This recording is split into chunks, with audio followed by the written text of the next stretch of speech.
Alrighty, meteorologist Gene Davison, the Weather Pros, liveweather.com. We're going to go over a few things. The heat up in the east, a severe weather threat, and actually a tropical threat by the end of the week. Let's take a look at first severe weather threat, Minneapolis to La Crosse to here in northern Iowa, just west of Maine, just west of Green Bay. This was a slight risk of severe thunderstorms in that location. That does include a small tornado threat and a increasingly strong wind threat. As we go into day 2, which would be Monday, we got a marginal threat all the way from Detroit and Cleveland back all the way down to the Mexican border, and then a slight risk for Stockton into parts of New Mexico, and here from Omaha, Nebraska, south into central Kansas. That is your slight risk area. So damaging winds, hail, and tornadoes possible.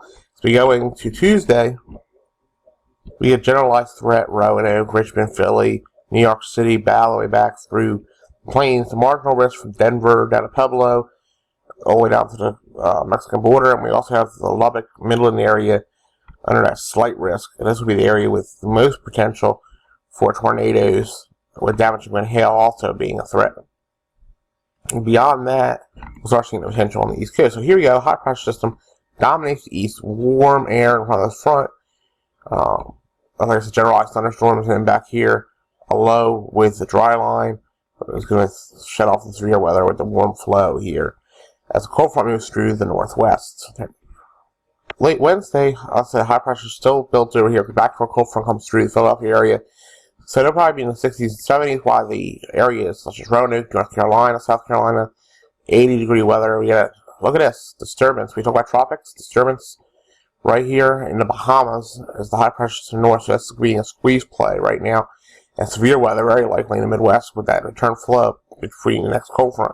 By Thursday, the low is getting stronger. We have a nice, very big system coming across the east of this area right here in the central location will likely have severe weather. And we head further in towards Friday. This low is getting closer to the coastline. You have a front lane across, one front line across like the Roanoke and Charlottesville area. That's probably be a generation for some possibly severe weather. Also here in the Ohio Valley. So this low is likely going to be a subtropical or tropical system. So we're going to have to keep an eye on it as it goes on. But it's going to be held pretty far to the south. And as we go into the day on Saturday, we are sitting right on the coastline basically with this low pressure system. Your majority of your thunderstorms will be back in Virginia, Ohio, Kentucky, West Virginia. And what it does after this is pretty much comes up to about North Carolina and then hooks out to sea at this point. So we're going to have to keep an eye on it, and another round of severe weather may occur also in the plains. So a lot of things to be watching this next week. The warm-up in the east into the 80s, the tropical system, or semi-tropical system that most likely will develop between Florida and the Carolinas, and severe weather in the central United States moving into the east. So keep with us, and we'll keep you updated. Gene D. Davison, meteorologist, the Weather Pros. Have a great Sunday.